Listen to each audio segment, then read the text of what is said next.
Audio Jungle.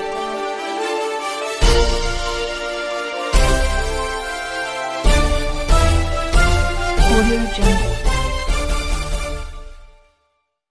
आज के इस कार्यक्रम का मकसद तो बड़ा था और जैसा कि आप लोग जानते हैं, आप लोगों ने कहा कि हो सकत है राज्य स्तरीय कार्यकर्ता प्रशिक्षण अभियान, यानी कौन हो, क्या हो सकता है, क्या हो सकता है, क्या हो सकत है। ये हो सकत है कि जो आरपीआई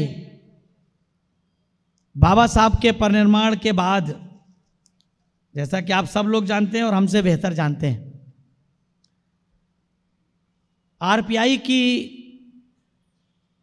परिकल्पना हमारे मसीहा बाबा साहब डॉक्टर भीमराव अंबेडकर जी ने की थी। और वो परिकल्पना बाबा साहब ने क्यों की थी, ये बात तो बेहतर बाबा साहब ही जानते हैं। लेकिन जितना बहुजन संगठक हो, मानवर कांसीराम साहब के द्वारा संचालित महाराष्ट्र की पत्रिकाएं हों या बाबा साहब के जो भी किताबों से थोड़ा बहुत मैंने ज्ञान अर्जित किया है, उससे एक बात मेरे समझ में आती है कि बाबा साहब शेड्यूल कास्ट फेडरेशन के रिजल्ट के बाद से जो बात उनके दिमाग में चल रही थी कि वो एक वर्ग तक सीमित पार्टी मानी जा रही थी, और यही कारण था कि बाबा साहब को इस देश के मनुवादियों ने केवल दलितों के नेता तक सीमित करने का काम किया था, जबकि सच्चाई में बाबा साहब दलितों के नेता नहीं थे। बाबा साहब इस देश के सच्चे राष्ट्रभक्त और सच्चे राष्ट्र निर्माता थे।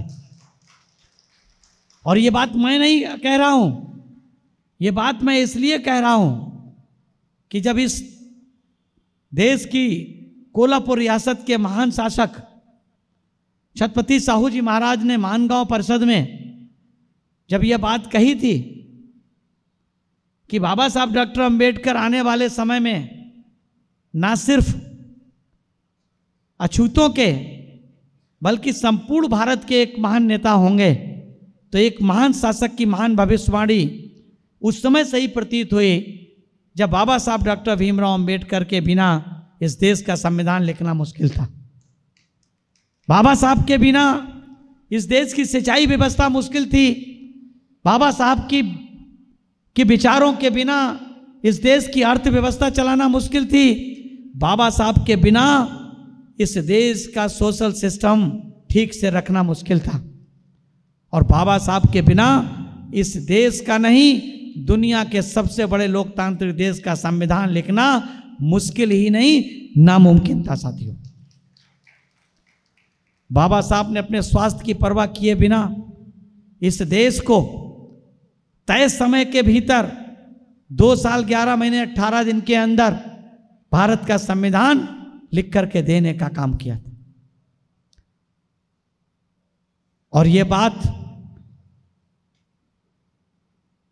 जो कही जाती है कि Baba Saheb doctor B R. Ambedkar the father of Indian constitution हैं, तो वो इसलिए कही जाती है कि जो ड्राफ्टिंग कमेटी में 7 मेंबर थे, तो ज़्यादातर मेंबर बाबा साहब को छोड़ करके उस ड्राफ्टिंग कमेटी में, संविधान बनवाई निर्मात्री समिति में ज़्यादा एक्टिव नहीं थे। कोई मर गया, कोई निष्क्रिय हो गया, कोई दिल्ली से बाहर हो गया। तो कुल मिलाकर के पूरी जिम्मेदारी किसके ऊपर आई? टाइपिंग से लेकर के और ड्राफ्टिंग तक की पूरी जिम्मेदारी हमारे मसीहा बाबा साहब के ऊपर आई। और बाबा साहब के ऊपर आने के बाद जब भारत का संविधान सौंपने का काम बाबा साहब ने किया, तो हम सब लोग भली बात जानते हैं कि भारत के प्रथम महामहिम राष्ट्रपति डॉक्टर राजेंद्र प्रसाद ने अपने संबोधन में इस बात को कहा कि मैंने संविधान सभा के अध्यक्ष के रूप में बैठ करके सेंट्रल हॉल में देखा कि बाबा साहब डॉक्टर भीमराव अंबेडकर ने किस तरह से भारत के संविधान को बीमारी की हालत में भी तय समय के भीतर लिखने का काम किया। वो सही माने में भारत के संविधान निर्माता हैं, भारत के फादर ऑफ इंडियन कॉन्स्टिट्यूशन। ये बात, और यही कारण है कि इस देश के मनुवादियों ने बाबा साहब को एक राष्ट्रीय लीडर के रूप में, सर्व समाज के राष्ट्रीय लीडर के रूप में चिन्हित ना करके उनको एक अछूतों तक के लीडर तक, दलितों तक के लीडर तक सीमित करने का काम किया। और जब बाबा साहब के शेड्यूल कास्ट फेडरेशन जो पार्टी थी, जब उसका अपेक्षित रिजल्ट नहीं आया तो बाबा साहब को इस बात को लगा, जैसा मैं सोचता हूँ बाबा साहब की किताबों से, बाबा साहब की स्पीचेस से मैंने जो जितना ज्ञान अर्जित किया उससे, या मानवर कांसीराम साहब बहन जी की स्पीचेस से मैंने जो समझा है, मैं एक बात समझता हूँ कि बाबा साहब ने शेड्यूल कास्ट फेडरेशन को डिसॉल्व करने के लिए, उसको समाप्त करके आरपीआई बनाने की घोषणा, उसकी परिकल्पना इसलिए की थी कि वो इस आंदोलन को ब्रॉस बेस बनाना चाहते थे।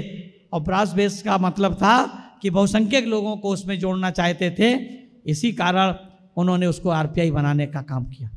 और आप लोग हमसे बेहतर जानते हैं कि RPI Republican party of India इस देश की पहली अम्बेडकराइट पार्टी रही। और वो कैसे बनी? बाबा साहब के परिनिर्माण से पहले, उसकी परिकल्पना से पहले बाबा साहब का 6 दिसंबर 1956 को परिनिर्माण हो गया।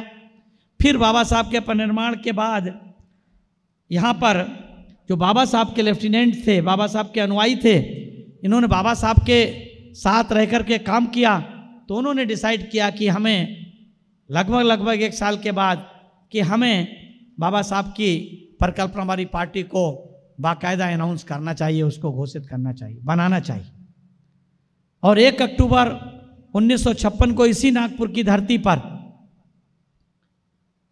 बाबा साहब के तमाम लेफ्टिनेंट, जिनमें से मुख्य रूप से आप लोग अच्छी तरीके से जानते हैं शिवराज हैं, बाबा साहब के पुत्र यशवंत अम्बेडकर जी रहे, पीटी बोराले रहे, एजी पवार साहब रहे, दत्ता कट्टी साहब रहे, दादा साहब रूपबते रहे, ऐसे तमाम साथी 1 अक्टूबर को इकट्ठा हुए और ये तय हुआ कि हमें बाबा साहब के परिकल्पना वाली पार्टी को बाकायदा उसको बर्थ ऑफ आरपीआई देना चाहिए।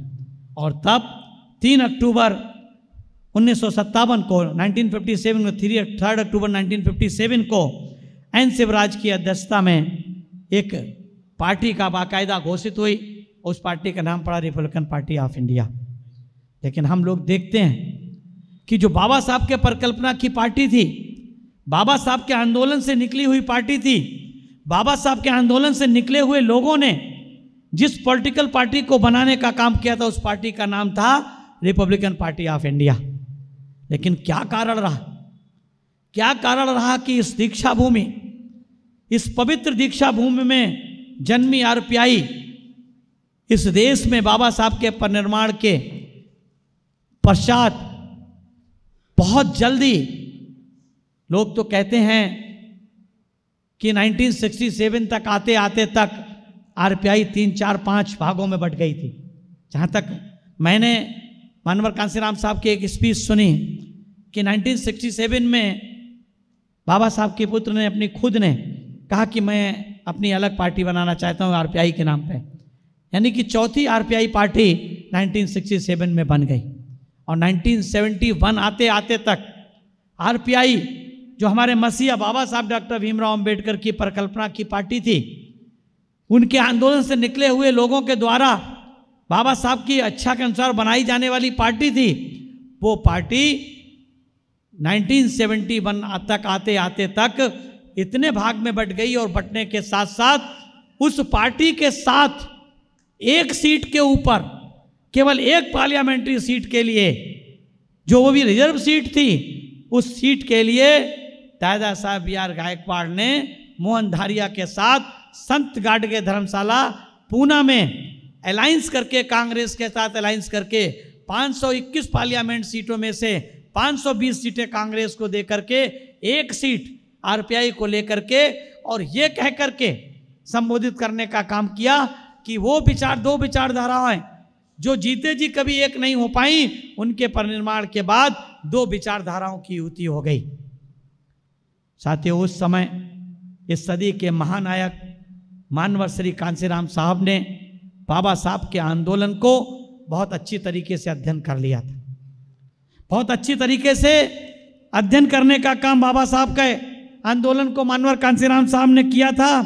और यही कारण था कि मानवर कांसीराम साहब उस युवती को पूना के संत गार्गे धर्मशाला के बाहर उसके परिणाम को देखने के लिए बाहर खड़े हुए थे। बेचैनी के साथ उस भीड़ में जो लोग बाहर खड़े थे वो इधर उधर टहलने का काम कर रहे थे। और जब इसकी घोषणा हुई कि 521 पार्लियामेंट्स में से 520 सीटें कांग्रेस को जाएंगी और एक सीट, केवल एक सीट मात्र आरपीआई को जाएगी, तो मानवर कांसीराम साहब को बहुत हर्ट हुआ, बहुत दर्द महसूस हुआ। और उन्होंने कहा क्या हो गया। उन्होंने बहुत प्रयास किया, जो उस समय आरपीआई के लोग थे, क्योंकि सबको पता है और आपको बेहतर पता है, नागपुर वालों को बेहतर पता है कि बाबा साहब डॉक्टर भीमराव अंबेडकर के इस आंदोलन को मानवर श्री कांसीराम साहब ने अपनी क्लास 1 की नौकरी को दांव पे लगा करके, लात मार करके बाबा साहब के आंदोलन को मंजिले मसूक तक यानी कि लॉजिकल एंड तक पहुंचाने का संकल्प लेने का काम किया था। डीआरडीओ की घटना से सब लोग वाकिफ हैं, बार बार बताने की जरूरत नहीं है किस तरह से बाबा साहब ने दीना भाना जो एक 4th क्लास के एम्प्लॉई के उस छोटे सी चिंगारी को अपने दिल में बसा करके उस आंदोलन को एक बड़े आंदोलन में तब्दील करने का काम किया। और उन्होंने शुरुआती दौर में इस आंदोलन को लॉजिकल एंड तक पहुंचाने के लिए बाबा साहब की परिकल्पना वाली पार्टी आरपीआई में ही काम करने का मन बनाया, आरपीआई के साथ काम किया। उन्होंने तमाम अपने एम्प्लॉइज साथियों से पैसा इकट्ठा करके आरपीआई के लोगों को चंदा देने का काम किया।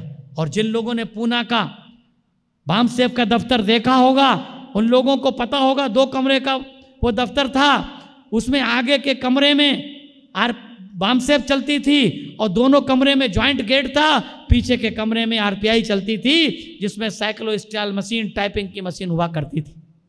तमाम आप लोग जानते होंगे।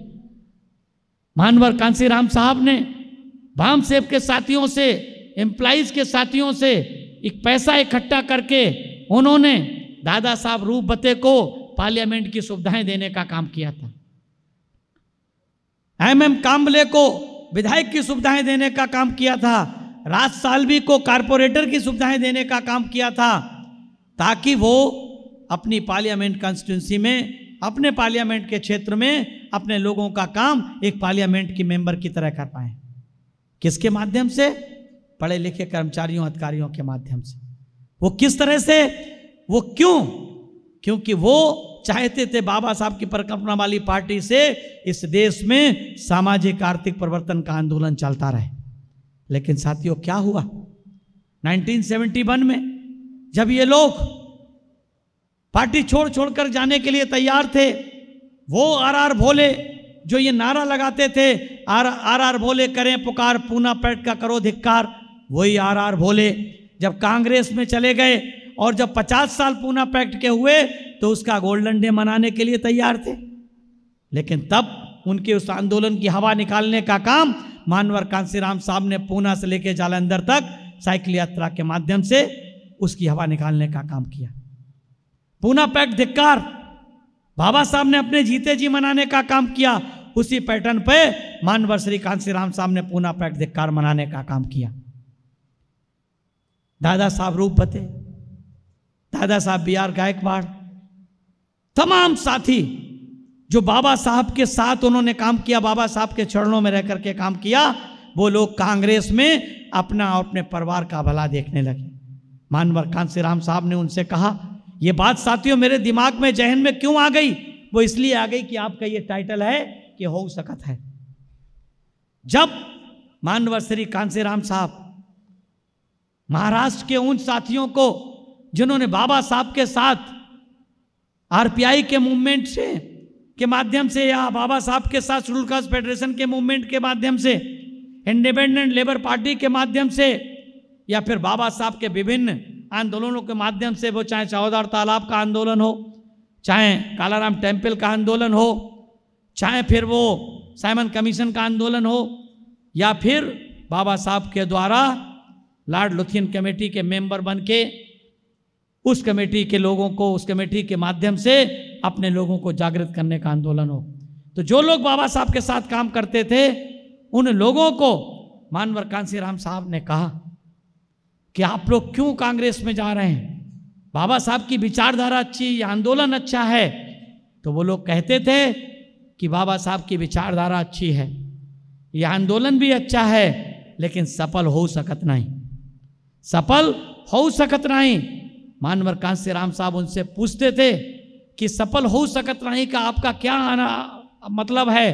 तो वो कहते थे कि विचारधारा अच्छी है, लेकिन जिस विचारधारा से स्वयं बाबा साहब डॉक्टर भीमराव अंबेडकर स्वयं एमएलए नहीं बन पाए, एमपी नहीं बन पाए, तो हम एमएलए एमपी नहीं बन सकते।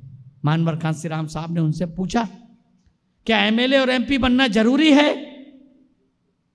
तो वो कहते हाँ जरूरी है। मानवर कांसीराम साहब ने कहा कि एमएलए और एमपी बनना जरूरी नहीं, अगर आंदोलन रहेगा तो हमारे एमएलए भी बनेंगे, एमपी भी बनेंगे, मिनिस्टर भी बनेंगे, मिनिस्ट्रियां भी बनेंगी और चीफ मिनिस्टर भी बनेंगे। मानवर कांसीराम साहब ने इस बात का गहन अध्ययन किया।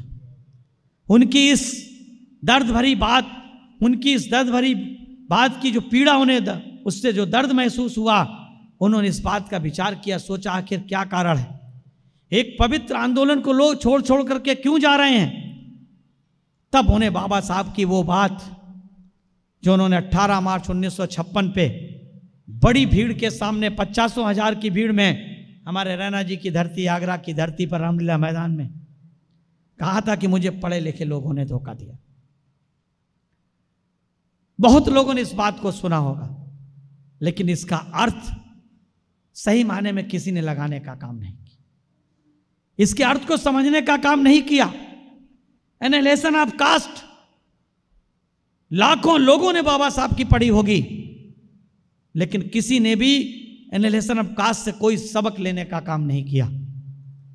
अगर बाबा साहब की इस बात से किसी ने दर्द को महसूस किया, बाबा साहब की उस पीड़ा को जो उन्होंने कहा था कि मुझे पढ़े लिखे लोगों ने धोखा दिया है, अगर किसी ने महसूस किया होता, किसी बाबा साहब के लेफ्टिनेंट ने महसूस किया होता, तो शायद वो बाबा साहब के इस आंदोलन को छोड़ के नहीं जाते।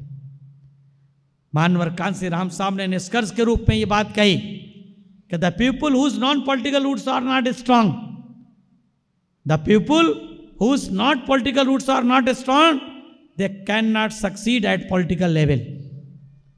जिस समाज की गैर राजनीतिक जड़ें मजबूत नहीं होती हैं, वो समाज राजनीतिक रूप से सफल नहीं हो सकता है। इस विचारधारा को, इस फार्मूले को मानवर कांसीराम साहब ने आधार बना करके इस देश की नॉन पॉलिटिकल रूट्स को मजबूत करने का काम किया।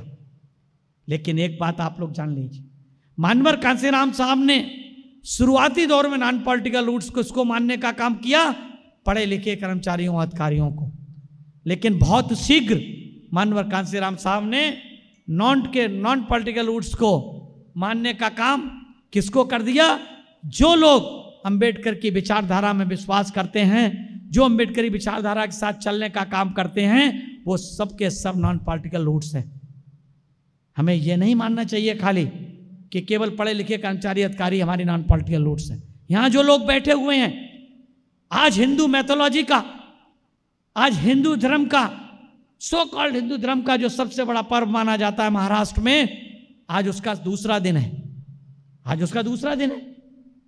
इस पैमाने पर पूरे महाराष्ट्र में बड़े जोर शोर से भीड़ होती है, लेकिन उसके बाद भी इस नागपुर में इतनी बड़ी संख्या में आप लोग सुबह से इकट्ठा हैं, इस बात का एहसास दिला रहे हैं कि आप लोग गैर राजनीतिक जड़ें इस मूवमेंट की हैं। आप लोग इस मूवमेंट की गैर राजनीतिक जड़ें हैं, आप लोगों इस बात को का सबूत दे रहे हैं। इसलिए साथियों, हमारे मसीहा ने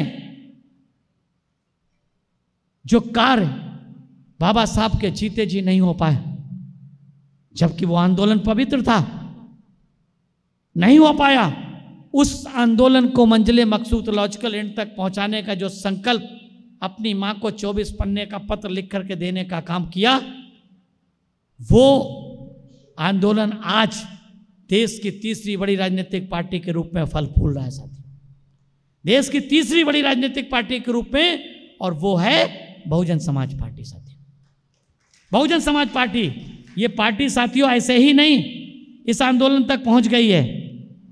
इस पार्टी को सींचने के लिए मानवर कांसीराम साहब आदरणीय बहन जी ने अपना खून पसीना लगाने का काम किया।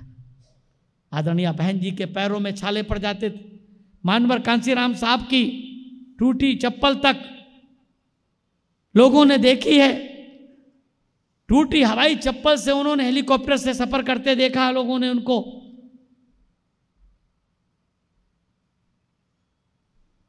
मरगट से खरीद करके कोट पहनने का भी आलम लोगों ने देखा है।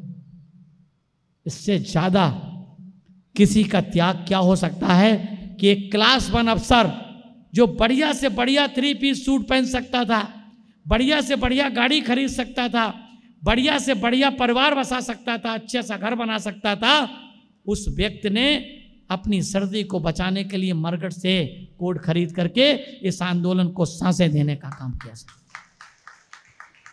इस आंदोलन को गति देने का काम किया, इस आंदोलन में शिरकत करने वालों लोगों को कंसोलिडेट करने का काम किया, इस आंदोलन में हिस्सेदार लोगों को भाईचारा, उनमें भाईचारा पैदा करने का काम, भाईचारगी पैदा करने का काम किया। ऐसे मसीहा मानवर कांसीराम साहब की वो बात जो उन्हें लगी कि हो सकत नहीं, तो उन्होंने कहा था कि हो सकत है। ये किसने कहा था? महाराष्ट्र के लेफ्टिनेंट कहते थे हो सकत नहीं, लेकिन मानवर कांसीराम साहब ने कहा था कि हो सकत है। जो हो सकत नहीं की लहर महाराष्ट्र में थी, महाराष्ट्र से दक्षिण भारत गई थी, उस लहर को उत्तर प्रदेश में मानवर कांसीराम साहब ने हो सकत है भाई, हो सकत है, हो सकत है भाई, हो सकत में तब्दील कर दिया। और किस दिन, कब कर दिया?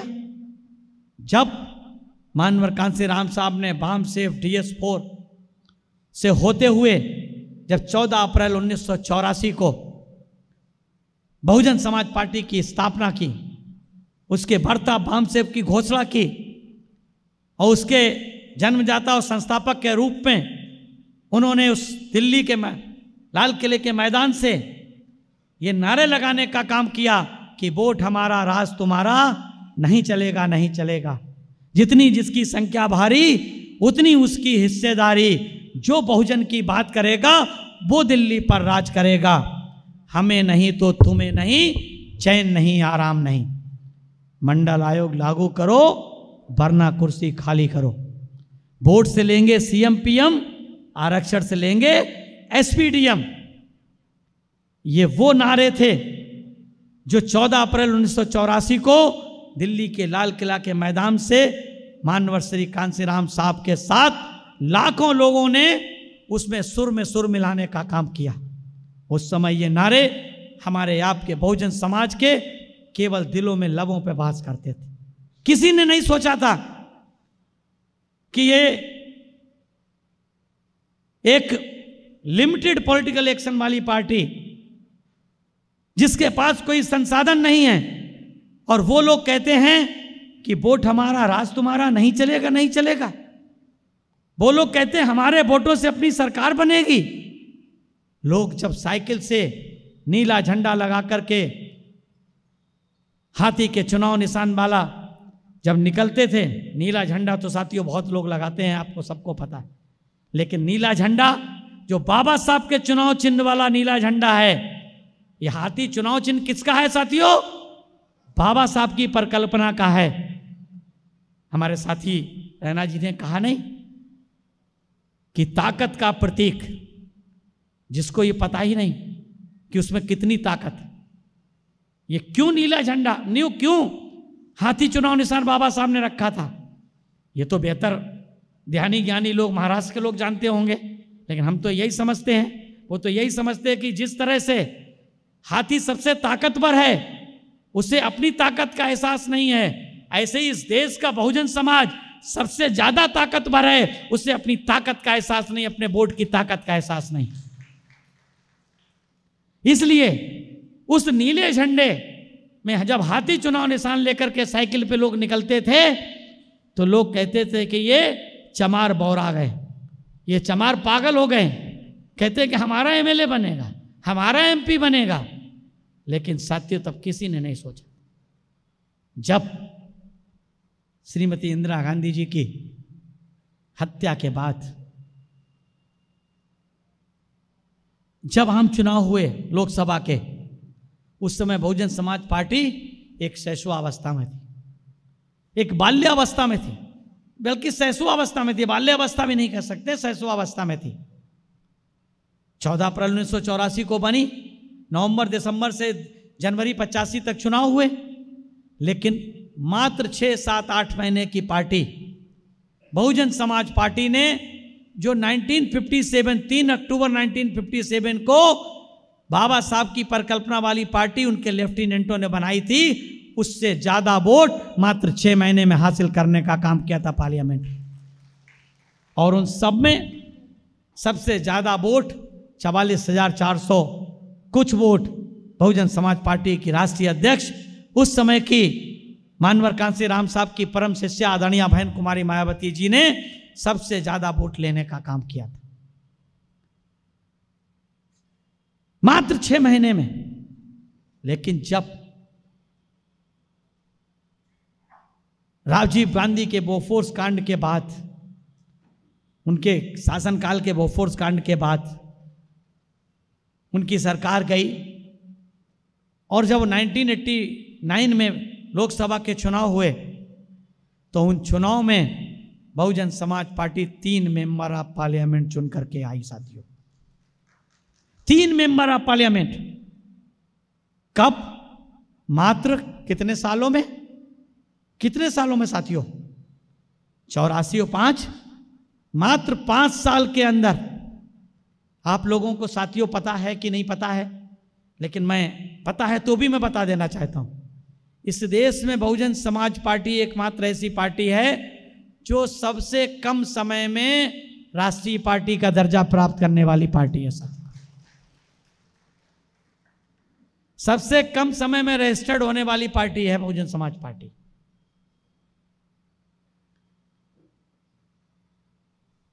नाइनटीन 1989 में जब पार्टी बनी, वो पार्टी ने चुनाव लड़ा, 3 मेंबर ऑफ पार्लियामेंट बनाए। जैसा कि हमारे साथी पृथ्वी संडे जी ने कहा था, मैं उनकी बात को बहुत गौर से सुन रहा था। उन्होंने कहा कि मराठवाड़ा यूनिवर्सिटी के संबंध में तमाम लोग आंदोलन करते रहे, और इसी नागपुर और इसी पूना में दलित पैंथर के हमारे कितने उपजा, उस समय के उपजा नौजवान साथियों ने अपनी प्राणों की आहुति तक दे दी, लेकिन मराठवाड़ा यूनिवर्सिटी का नाम बदल करके बाबा साहब के नाम पे जोड़ने का काम नहीं किया। जबकि विधानसभा में बाकायदा पारित हो चुका था, उसके बाद भी कांग्रेस सरकार की नीयत ठीक नहीं थी। लेकिन जब 1985 की 84 और 85 के लोकसभा के चुनाव में जब इतने ज्यादा पीएसपी को वोट मिले, तो राजीव गांधी जी ने 1989 के आम चुनाव से पहले एज ए प्रधानमंत्री लखनऊ आकर के 1989 में अप्रैल 89 में 14 अप्रैल 1989 को आकर के लखनऊ में बाबा साहब के नाम पर सेंट्रल यूनिवर्सिटी का शिलान्यास करने का काम किया। क्यों? ताली बजाने की जरूरत नहीं साथी उसमें, इसलिए नहीं क्योंकि वो गुमराह करने की नीयत से शिलान्यास था। और उन्होंने मानवर कांसीराम साहब को बाकायदा आमंत्रित किया कि कांसीराम जी, हम सेंट्रल यूनिवर्सिटी लखनऊ में बनाने जा रहे हैं, आप उसमें आइए। मानवर कांसीराम साहब ने कहा, जैसा कि हमारे पृथ्वी संडे जी ने कहा था, मानवर कांसीराम जी ने कहा कि अगर ये अंबेडकर यूनिवर्सिटी आप महाराष्ट्र में बनाने का काम करते तो मैं जरूर आता, क्योंकि बाबा साहब के नाम पर यूनिवर्सिटी की मांग तो महाराष्ट्र के लोगों की थी, उत्तर प्रदेश के लोगों की का काम मांग आपसे मांगने का काम नहीं है कि हमारी यूनिवर्सिटी बना दो। हम जब सत्ता में आएंगे तो बाबा साहब के नाम पे 1-2 यूनिवर्सिटी नहीं, कई यूनिवर्सिटी बनाने का काम करेंगे। मानवर कांसीराम साहब उनकी शिलान्यास में नहीं गए। मानवर कांसीराम साहब इलाहाबाद में थे, इधर राजीव गांधी जी शिलान्यास कर रहे थे, उधर मानवर कांसीराम साहब इलाहाबाद में प्रेस कॉन्फ्रेंस संबोधित कर रहे थे और अपने बहुजन समाज के लोगों को आगाह कर रहे थे कि राजीव गांधी जी लखनऊ आए हैं, वो बाबा साहब की यूनिवर्सिटी के नाम पर जो उत्तर प्रदेश के लोगों ने पॉलिटिकल पावर की मास्टर की तरह अपना हाथ बढ़ाना शुरू किया है, वो अंबेडकर यूनिवर्सिटी के नाम पे उस पॉलिटिकल पावर की मास्टर की को छिपाने का काम कर रहे हैं, जैसा कि छिपाते आए। और उसका परिणाम निकला। 1989 में 3 मेंबर ऑफ पार्लियामेंट आए। उन 3 मेंबर ऑफ पार्लियामेंट के दम पर मानवर श्री कांसीराम साहब ने, आदरणीय बहन जी ने बाबा साहब को, जिनको उनके परिनिर्माण के एक लंबे समय तक सम्मानित करने का काम नहीं किया, 56 और 10 66 और 10 76 और 10 कितना हुआ, 86 और 4 90, 34 साल से उनकी सुध लेने का काम किसी पॉलिटिकल पार्टी ने नहीं किया था। वो काम किसके दम पर हुआ? मात्र 3 मेंबर ऑफ पार्लियामेंट के दम पर। जब वीपी सिंह की अल्पमत की सरकार को मानवर श्री कांसीराम साहब आदरणीय बहन जी ने समर्थन देने का काम किया, शर्तों के साथ कि बाबा साहब को भारत रत्न देना चाहिए और मंडल कमीशन की रिपोर्ट को लागू करना चाहिए। जब 3 मेंबर ऑफ पार्लियामेंट के दम पर राजीव गांधी जी की सरकार चली गई, वीपी सिंह जी की सरकार आ गई, और जब वो दिल्ली के मुगल से हट करके जब वो सड़क रोड मास्टर बन गए, तो मानवर कांसीराम साहब को मिले और कहा कि कांसीराम जी आपको क्या मिला, आपको क्या मिला? आपके केवल 3 मेंबर ऑफ पार्लियामेंट जीते, लेकिन आपने मेरे 70 मेंबर ऑफ पार्लियामेंट हरा दिए। अगर आप हमसे मिलके लड़ते, आपके 30 हो जाते, हमारी सरकार बच जाती। मानवर कांसीराम साहब ने राजीव गांधी से कहा, 89 के लिए इतना काफी है, आगे की आगे देखेंगे। उन्होंने क्यों ये बात को कहा? उन्होंने कहा कि राजीव गांधी को मैंने दिल्ली के मुगल से रोड मास्टर बनाया, क्योंकि कांसीराम तो पैदाइशी रोड मास्टर है, उसे तो परवाह है नहीं। ये आर्ट थी हमारे मसीहा मानवर कांसीराम साहब में, जिन्होंने ये कहा कि हो सकत है। आज साथियों, हो सकत है, ये अगर स्लोगन के साथ, इस बात के साथ हम लोग यहां पर इकट्ठे हुए हैं, तो जब उत्तर प्रदेश जहां के लोग बाबा साहब को थोड़ा थोड़ा जानते थे और बहुत कम मानते थे, उन लोगों ने बाबा साहब की बात को मान करके इस बात को सही साबित किया कि ये विचारधारा अच्छी है, ये आंदोलन अच्छा है, और इस आंदोलन से न केवल एमएलए एमपी बन सकते हैं, मिनिस्ट्रियां बन सकती हैं, चीफ मिनिस्टर बन सकते हैं, 1 बार 2 बार नहीं, 4 बार बन सकते हैं।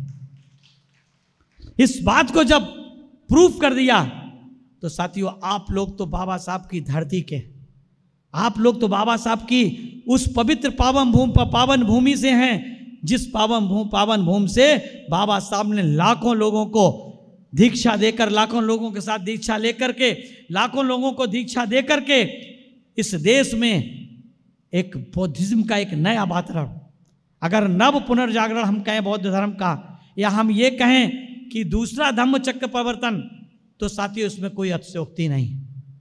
और साथियों वो दिन दूर नहीं है जब इस देश में एक तीसरा बड़ा धम्म चक्र प्रवर्तन होगा। लेकिन वो कब संभव हो सकता है साथियों? जब हम लोग पॉलिटिकल पावर की मास्टर की अपने हाथ में लेने का काम करें। पॉलिटिकल पावर साथियों, आप लोग इस भूमि से हैं, आप लोग बाबा साहब को अच्छी तरीके से जानते हैं, बाबा साहब को आप मानते हैं। अगर बाबा साहब को आप जानते हैं, मानते हैं, उनकी विचारधारा को मानते हैं, तो आप लोग और कुछ करें मत करें, लेकिन कम से कम अपना उस कीमती वोट, जिस वोट की खातिर बाबा साहब डॉक्टर भीमराव अंबेडकर हमारे मसीहा ने, दुनिया के महानतम विद्वान, सिंबल ऑफ नॉलेज, हिमाच्छादित हिमालय जैसे पवित्र, उस व्यक्ति ने अपने परिवार की, अपने जीवन की आहुति देने का काम किया। जिस आंदोलन के लिए अगर हम उनकी उस बात को, क्योंकि वो अपने परिवार की आहुति दे करके हमारे लिए लंदन से बराबर के वोट का अधिकार लेकर के आए थे। अपने बच्चों की कुर्बानी, अपनी पत्नी की कुर्बानी, अपनी पूरे जीवन की, अपनी जवानी की कुर्बानी, अपने बचपन की कुर्बानी, अपनी युवा अवस्था की कुर्बानी। कौन सी कुर्बानी हमारे महापुरुष बाबा साहब ने नहीं दी है? और उस कुर्बानी के बाद हमें भारत के संविधान में कौन सा अधिकार छूटा है जो नहीं मिला है? शिक्षा के बराबर का अधिकार, बराबर पहनने का अधिकार, बराबर खाने का अधिकार, बराबर अच्छे मकान में रहने का, अपने धर्म को मानने का अधिकार, शिक्षा और सरकारी नौकरियों में आरक्षण का अधिकार, कार्यपालिका में एमएलए और एमपी बनने का अधिकार। साथियों, कल्पना कर सकते हैं अगर बाबा साहब डॉक्टर भीमराव अंबेडकर ने अपना सर्वस्व न्यौछावर नहीं किया होता तो आज मैं आमदार और खासदार दोनों जैसे पद धारण करके आप लोगों के बीच में क्या बैठा होता? मैं साथियों उत्तर प्रदेश के किसी चौराहे पे फटा पैजामा पहन के जूते सिलने का काम कर रहा होता। ये देन हमारे मसीहा बाबा साहब डॉक्टर भीमराव अंबेडकर की है कि आज मैं आप लोगों के सामने एक सम्मानित उस सदन का सदस्य, जिस सदन को कभी हमारे मसीहा बाबा साहब ने सुशोभित करने का काम किया, उस सदन का सदस्य जिसको कभी हमारे मसीहा सदी के महानायक मानवर कांसी राम साहब और वर्तमान लीडर आदरणीय बहन जी ने सुशोभित करने का काम किया, उस सदन जिसमें मात्र पूरे देश से 250 मेंबर चुन करके जाते हों, उस मेंबर का सदस्य बनने का मुझे गौरव प्राप्त हुआ। तो ये भाग्य भगवान की देन नहीं, हमारे मसीहा बाबा साहब डॉक्टर भीमराव अंबेडकर के संविधान की देन। बाबा साहब ने भारत के संविधान में हमें बराबर के वोट का अधिकार दिया है और वो वोट का अधिकार इस बात को इंगित करता है कि कोई ऐसा काम नहीं है जो सफल नहीं हो सकता है, कोई ऐसा काम नहीं है जिसको आप कर नहीं सकते हैं। अगर आपकी वोट की ताकत है, आप अगर वोट की ताकत को समझते हैं तो दुनिया का कोई काम भारत में रह करके आप सब काम में सफल हो सकते हैं, अर्थात सफल हो सकता है, सब में सफल हो सकते हैं। अगर आप अपने वोट को, जिस वोट को देने के बाद बाबा साहब शायद अपने जीवन में कितने कभी इतने खुश नहीं हुए होंगे। कहते हैं बाबा साहब दुखी तो बहुत बार हुए, इन मनुवादियों की साजिश से दुखी हुए, कुदरत के प्रकोप से दुखी हुए हैं, उनके परिवार के, उनके बच्चों की असमय मृत्यु से दुखी हुए हैं, अपने प्यारे कुत्ते टॉमी की मृत्यु से दुखी हुए हैं। लेकिन अगर सबसे ज्यादा अपने जीवन में कभी बाबा साहब सुखी हुए हैं, खुश हुए हैं, तो तब खुश हुए हैं जब उन्होंने भारत के संविधान में हर व्यक्ति को बराबर के वोट का अधिकार देने का काम किया। ये मैं नहीं कहता हूं, ये बाबा साहब की पुस्तकों से लिखा हुआ है। उनके साथ जिन लोगों ने काम किया, उन्होंने अपने 25 साल की जो पुस्तक लिखी उसमें लिखा। ये मैं नहीं कह रहा, मैंने उसमें पढ़ा, वही मैं आपको कह रहा हूं कि जब बाबा साहब भारत के संविधान में बराबर के वोट का अधिकार देकर के लौटे तो अपने बरामदे में खुशी से टहल रहे थे, खुश होकर के टहल रहे थे। पीए ने उनके पूछा कि आज साहब बहुत आप खुश हैं? बोले हाँ मैं बहुत खुश हूं, क्योंकि हमने भारत के संविधान में एक ऐसा अस्त्र दे दिया है जिस दिन हमारे लोग इस वोट के अधिकार को समझने का काम करेंगे। इसकी एक स्टोरी भी, जिस दिन हमारे लोग इस वोट के अधिकार को समझने का काम करेंगे उस दिन वो इस देश के हुक्मरान समाज बनने का काम करेंगे साथी। और इसीलिए वोट का अधिकार देने के साथ साथ उन्होंने अपने समाज के लोगों को, इस देश के बहुजन समाज के लोगों को, जिसमें SC ST most backward class के लोग, रिलीजियस माइनॉरिटी के लोग आते हैं, भले लोग अपने आप को कुछ ना समझते हो, बैकवर्ड के लोग अपने आप को झूठा छत्री समझते हो, शेड्यूल कास्ट के लोग अपने आप को झूठा वैश्य छत्री समझते हो, लेकिन सही मायने में इस देश के जो अनटचेबल्स थे, इस देश के वो ट्राइबल थे, इस देश के जो एनिमिस्ट थे, जिनको बाबा साहब ने जिनकी लड़ाई लड़ने का काम किया है, उस बहुजन समाज को जिनकी संज्ञा महात्मा ज्योतिबा फुले ने बहुजन समाज के रूप में दी थी, उस बहुसंख्यक समाज को बाबा साहब ने भारत के संविधान में जब बराबर का वोट दिया तो साथ साथ उनको आगाह करने का काम किया था कि हमें अपने वोट की रक्षा अपनी बहन बेटी की इज्जत आबरू की तरह करना चाहिए। जिस तरह से हम अपनी बहन बेटी की इज्जत आबरू को लुटने और बिकने नहीं दे सकते हैं, वैसे ही हम अपने वोट को लुटने और बिकने नहीं देंगे साथियों। जहां जहां पर जिस जिस विधानसभा में, जिस जिस वार्ड में, जिस जिस जगह पर जिन जिन लोगों ने इस बात को समझने का काम किया, उन्होंने अपने गांव के प्रधान से लेकर के अपने लोकसभा के मेंबर ऑफ पार्लियामेंट तक को भी, खासदार को भी चुनने का काम किया। जिन लोगों ने इस वोट की ताकत को समझा, अपना आमदार बनाया, अपना खासदार बनाया, अपनी सरकारें बनाने का काम किया। हमारे साथी ने कहा कि उत्तर प्रदेश ने तो सरकारें बनाई, बिहार ने आमदार बनाए, मध्य प्रदेश ने आमदार खासदार सभी बनाए, हरियाणा ने आमदार खासदार बनाए, पंजाब ने आमदार खासदार बनाए, जम्मू कश्मीर ने बनाए, उत्तराखंड ने बनाए, झारखंड ने बनाए। क्या कारण है? छत्तीसगढ़ ने बनाए, आंध्र प्रदेश ने बनाए, आपके पड़ोस के कर्नाटक ने बनाए। क्या कारण है? बाबा साहब की जन्मभूमि, कर्म भूमि, बाबा साहब के आंदोलन की भूमि महाराष्ट्र में हमने आज तक आमदार खासदार नहीं बनाया, इसलिए क्योंकि हमने इस बात को गंभीरता से लेने का काम नहीं किया कि हम बाबा साहब की विचारधारा पे चल करके सफल हो सकत हैं, सफल हो सकत हैं। इसलिए साथियों, हम लोगों को इस बात को मानना चाहिए। बाबा साहब हमेशा कहा करते थे, मैंने आज बहनों की, अपनी बहनों की बड़ी संख्या में उपस्थिति देख करके मुझे याद आया, मैंने वो लाइनें लिखी बाबा साहब की, मैंने उनको आप लोगों को बताने के लिए लिख ली कि बाबा साहब का मानना था कि एक पुरुष शिक्षित होने का मतलब मात्र एक पुरुष का शिक्षित होना, और एक स्त्री के शिक्षित होने का मतलब एक परिवार का, एक पीढ़ी का शिक्षित होना होता है साथियों। किसी समाज की अगर तरक्की को नापना है, मापना है, तो उस समाज की महिलाओं की डिग्रियों से नाप सकते हैं कि उस परिवार में कितनी महिलाएं शिक्षित हैं, उस समाज में। क्यों? क्योंकि परिवार की महिला अगर शिक्षित होगी, अगर आज यहां पर कुल आए हुए लोगों में से 25% महिलाएं हैं, इसका मतलब है कि नागपुर की धरती पे अंबेडकर आंदोलन सफलता की ओर आगे बढ़ रहा है साथियों, सफलता की ओर आगे बढ़ रहा है। इस बात को सही पैमाने, सही उतारने के लिए तैयार हैं आप लोग कि सफल हो सकत हैं, सफल हो सकत हैं। सफल हो सकत होने के लिए यह जरूरी नहीं है कि हम पूर्ण बहुमत के साथ में अपनी महाराष्ट्र की सरकार बना लें। सफल हो सकत का मतलब ये नहीं है कि हम आधे से ज़्यादा खासदार बना लें, आधे से ज़्यादा आमदार बना लें, या फिर आपके नागपुर में सारे के सारे ज़्यादा से ज़्यादा हम अपने पार्षद चुन करके ले आएं। अगर आप बैलेंस ऑफ पावर भी आते हैं, उत्तर प्रदेश से सीख लेने की ज़रूरत है, समझने की ज़रूरत है। अगर आप बैलेंस ऑफ पावर भी आते हैं, अगर आपके यहाँ कुल पार्षदों की संख्या कितनी है?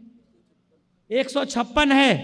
मैं दावे के साथ कहता हूं, अगर आप 35-40 भी पार्षद चुन करके ले आए नागपुर से, तो मेयर आपका बनेगा। मैं दावे के साथ लिख के कहता हूं सर। ये मनुवादी पहले तो बहुजन समाज के लोगों को लड़ा लड़ा करके शासन करते थे, अब इस देश का अंबेडकरवादी, इस देश के बहुजन समाज के लोग भी आपस में इन मनुवादियों को लड़ा के शासन करना सीख गए साथी। उत्तर प्रदेश इस बात का गवाह है।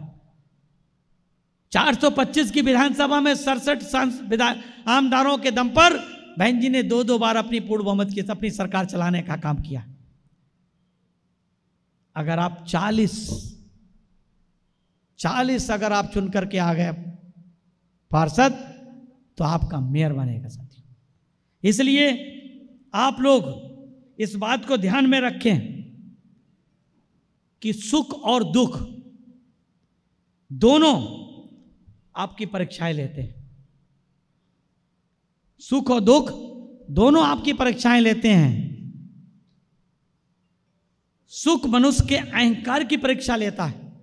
अगर आपके पास सुख है, आप पार्षद बन गए और 5 साल आप पार्षद रहे और 5 साल पार्षद आपने रह करके अहंकार में आकर के अपने वार्ड के लोगों का कोई सुध लेने का काम नहीं किया है, तो इसका मतलब है कि आपके उस सुख, जो सुख आपको मिला था पार्षद बनने का, वो अहंकार आपकी परीक्षा ले रहा था। और दुख आपके धैर्य की परीक्षा लेता है। जो लोग नहीं जीते, कम वोटों से हारे, अगर वो लगातार 5 साल तक उस क्षेत्र में काम करते रहे होंगे तो इस बार वो जरूर चुन करके आएंगे साथियों। या जिन लोगों ने, जिन्हें टिकट नहीं मिली होगी पिछली बार, और अगर फिर भी वो 5 साल तक पार्टी के साथ लगे रहे होंगे, अपने वार्ड में काम करते रहे होंगे, इस दुख के कि भाई चलो ठीक है नहीं मिली कोई बात नहीं, अगर उन्होंने उसमें धैर्य रखने का काम किया होगा तो निश्चित रूप से इस बार वो टिकट भी पा सकते हैं और पार्षद बन करके भी आ सकते हैं साथियों। इसलिए सुख आपके धैर्य की, आपके अहंकार की परीक्षा लेता है, दुख आपके धैर्य की परीक्षा लेता है। अगर आप लोग इस बात को ध्यान में रखें जो तथागत बुद्ध ने कही कि बैर से बैर समाप्त नहीं हो सकता है, बैर से बैर समाप्त नहीं हो सकता है। क्यों? क्योंकि केवल अबैर से ही बैर समाप्त हो सकता है। घृणा से घृणा समाप्त नहीं हो सकती, घृणा केवल प्यार से समाप्त हो सकती है। अंधेरे से अंधेरा नहीं मिट सकता है, अंधेरे को मिटाने के लिए प्रकाश से ही अंधेरा दूर हो सकता है। इसलिए हमें बैर से बैर शांत नहीं करना है, हमें सत्यो अवैर के साथ शांत करना है। हमारे आपके बीच में, हम लोगों के बीच में आपस में एक भाईचारा पैदा करके हमें इस बात को कि हमें अपना राज्य स्तरीय शासक बनना है और शासक बनने के लिए हमें इस नागपुर की धरती से अपना मेयर बना करके, अपने ज़्यादा से ज़्यादा पार्षद जिता करके हमें इस कदम की शुरुआत करनी है। ऐसे विश्वास के साथ मैं आप लोगों का शुक्रिया अदा करता हूं कि आप लोग बहुत देर से यहाँ पर इस कार्यक्रम में उपस्थित हैं। आप लोगों का आभार व्यक्त करते हुए अपनी वाणी को विराम देता हूँ। जय भीम, जय भारत, जय बहुजन। बहुजन सैनिक महाराष्ट्र लाईव्हला लाईक करा, शेअर करा, सबस्क्राईब करा आणि बेल आयकॉनवर क्लिक करा।